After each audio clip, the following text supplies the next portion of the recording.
Well, I guess you guys are here back again for another update on what's happening in the fish room. Some more changes have happened. May not look it, but there's all sorts of stuff that's happened. You guys saw in episode 4 that we got that background fully installed. Well, now that tank is behind me and it's running. All the fish are back into it and it's all aquascaped. So let's get into this week's episode and see what's happened.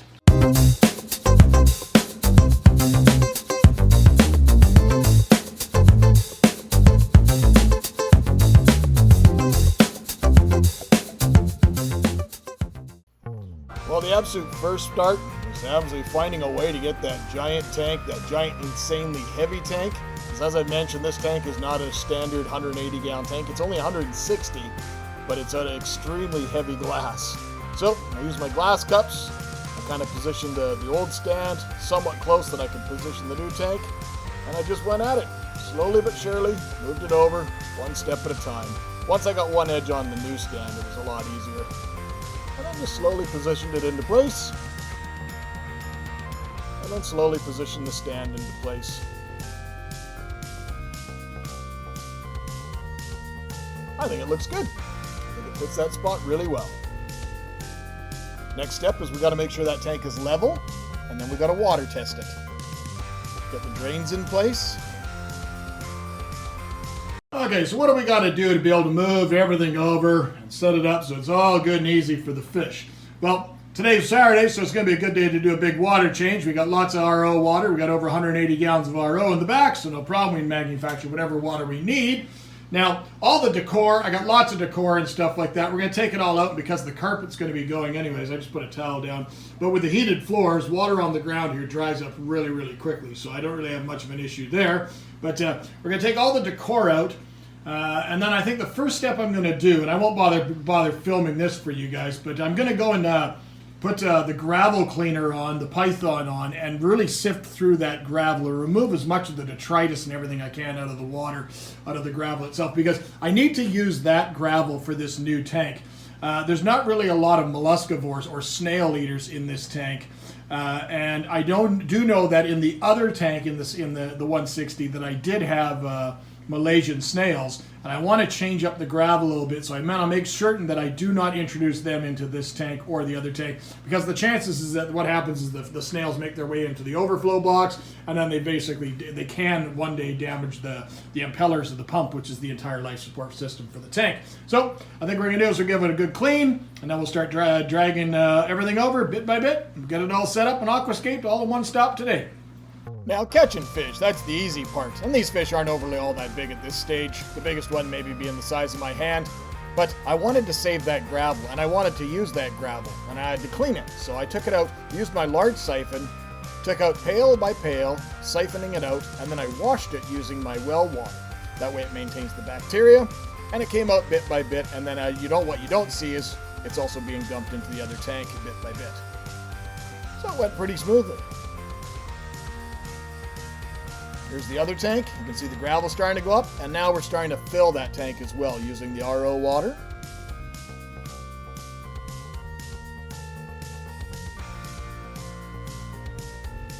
Regardless, the gravel would have had to have come out the other tank anyways, but this natural gravel, this brown gravel, looks better with this background versus the other tank when it's reset up. The other 160 for the Congo tank is going to have an entirely different inspired gravel. Everything's going to be at different tones and stuff, so I wanted to make sure I used this gravel for this tank. Used most of the same aquascaping materials that I have, just laid them out in a different way. The problem is I did not have a lot of room for angles or for shooting because there's so much stuff in the way, so I apologize for the angles, but the end picture is over a nice appearance. Oh boy, what a bunch of crappy footage you guys just got to watch. You know, there's so much glare and stuff, but regardless, this tank is somewhat aquascaped. It's aquascaped in the field that I like to do. It's got lots of the natural rocks and wood. Now this big piece here, this is from the planted tank, the 120. This is about a 18-inch to 20-inch piece of bulbitis, and it's on a giant piece of spider wood. And I just have to keep it somewhere, and there's only 2 tanks that have water in it now, so it's going to go in this tank temporarily. But otherwise, we've got kind of the overflow blocks with kind of a giant tree stump coming out, caves built underneath, lots of river rock, granite and stuff. Now we've moved over the existing 15-gallon filter from the existing tank. This one's fully seated. And then when we go and set up the second one, On the other 160, we'll take some of the biomedia out of that one. Now, the one thing that's missing on this one is I just got to go and get some acrylic and make a nice drip tray for it, so it's a bit more efficient. All we got to do now is just get the pump, run the hose from the pump into the box.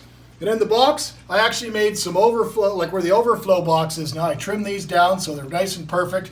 And then I installed these little pieces of glass so that way this can nest in there, and that way it'll hold the sponge a bit better in place. I'm going to have to cut that sponge down because that sponge was just a pain. Once it got waterlogged, it would often fall, so it's very, very heavy. But I'm going to cut that down to about 3/4 of an inch in size.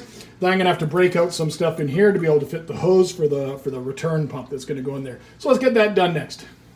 Only a little smattering left of gravel. We've taken most of the existing gravel out. We've just rinsed it using my well water, so there's no chlorine to it whatsoever, so it still will keep that beneficial bacteria alive. We've got to catch all the fish, but I just want to get that tank up and running and moving smoothly before I move any of the fish over. And they'll move over pretty easily and quickly because we're using, almost the identical water, and I filled it up. What we've been filling it up now has been RO water, reverse osmosis water, which we buffer to the hardness level that we want. Now we're almost there. The tank, the filter's in place. Install the spray bar, the lid for the filter. Install the pump, attach it at the back. You see the tank's almost filled. Get the heaters and other life support systems in place.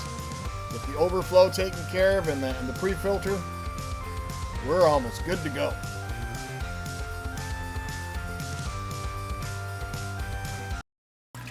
So we got this modified. It's going to take a little bit of tinkering though. I think I'm going to have to try and glue something in here to kind of hold the foam a little bit better, because if it's not really going to be skimming well, it's not going to work well. But look, it works okay for our purposes.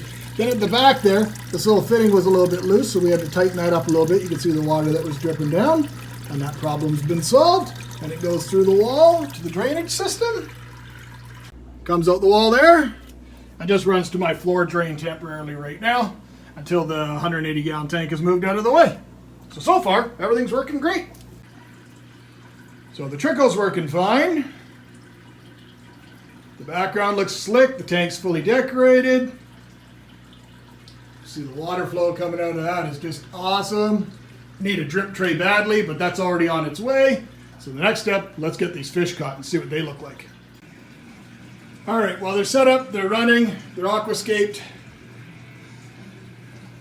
Just gonna let the fish calm down. As I said, there's gonna be this filter in front of the tank for the next little while until we get the next tank out of the way. But moving this tank, getting the fish out of that tank down there was a massive undertaking, and now everything can happen quickly. So I can get this tank out of the way, break down this stand, and then we can get all the flooring finished, and then everything, all the other stands are all ready to go. So everything's gonna start coming together pretty quickly.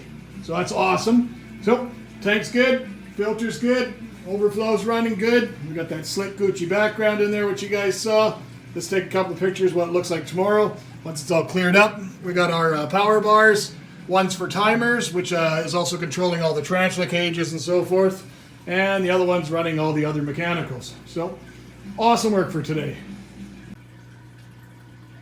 This is only about a half hour after it was initially set up, but everyone seems to have settled in fine. That beautiful female Murnay right up front. Male, there's the buller eye, the 3 tuba, all the nicaraguense, and nice is now they all have to find their own little spot again in their new habitat.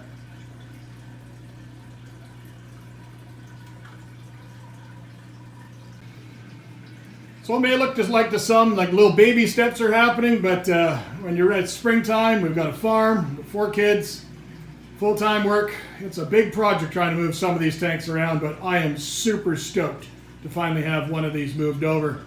So, as my friends, thank you always for watching. Until next time, stay safe, take care.